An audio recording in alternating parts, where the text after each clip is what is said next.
Ini terus terang saya bilang ini mencela-menceli. Saya berani bicara mencela-menceli. Kenapa? Pak Gubernur coba ingat dong, waktu kampanye jelas, bukan hanya kampanye, waktu pelantikan sendiri Bapak ngomong bahwa airport Bali Utara adalah di Kubu Tambahan dengan segala kajiannya. Saya masih ingat. Tapi kenapa mesti ke barat lagi, bikin surat ke barat lagi?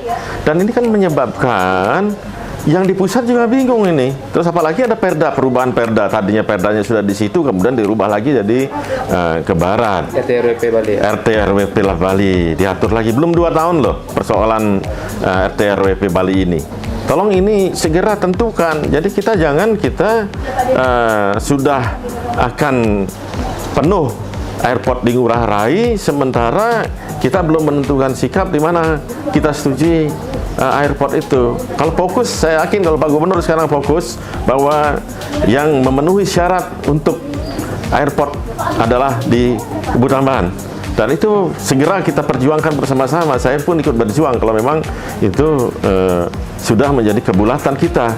Jangan sampai ya bulak-balik ntar lagi di barat, oh karena ada bukit, karena ada terlalu dekat dengan Banyuwangi, terus karena terlalu dekat dengan hutan lindung, terus kemudian akhirnya kita pindah lagi, kita ke timur lagi, kita mulai lagi dan sebagainya. Ayolah kita sama-sama, siapa yang ahlinya, siapa yang ahli.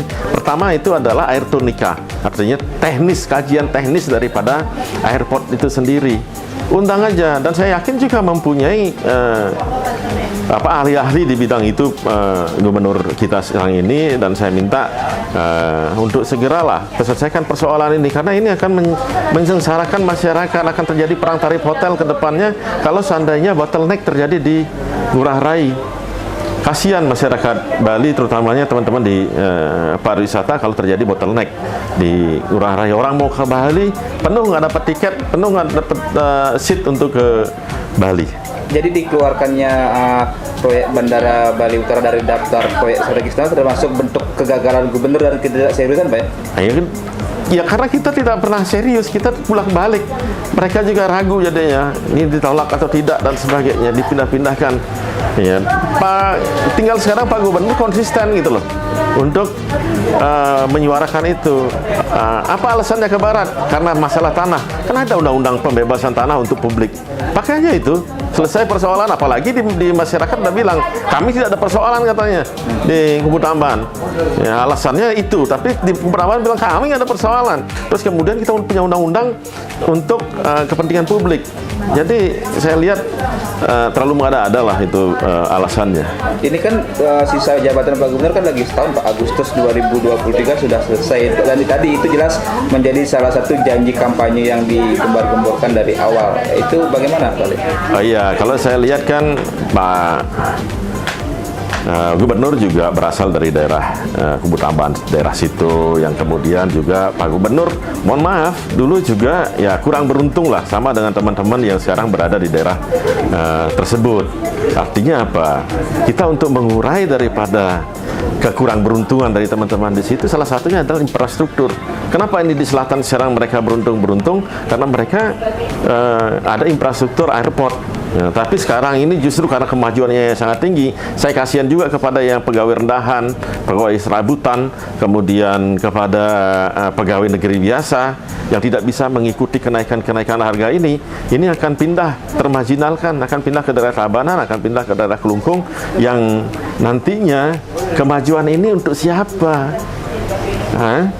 Jangan sampai nanti seperti orang Betawi di Jakarta, ya, kelihatannya wah mega, tapi orang-orangnya terusir.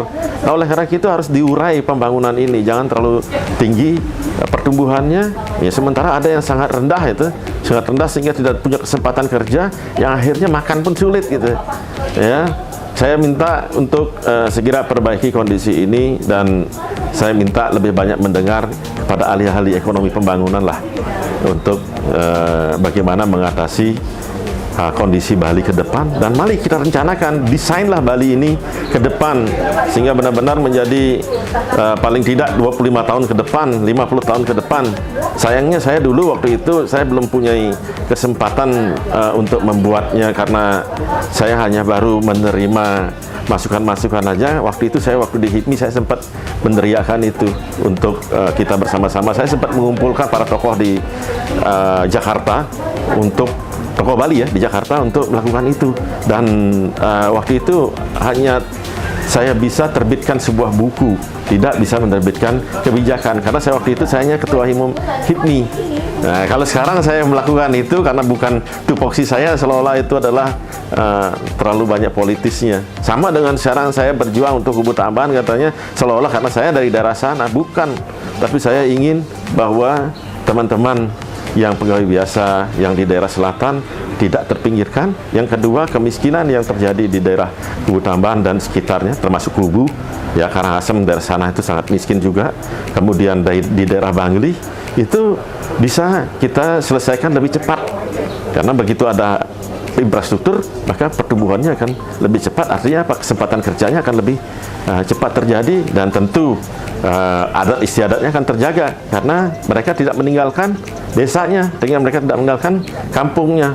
Dan kekuatan kita di Bali adalah adat dan istiadat itu sendiri. Oke, siap.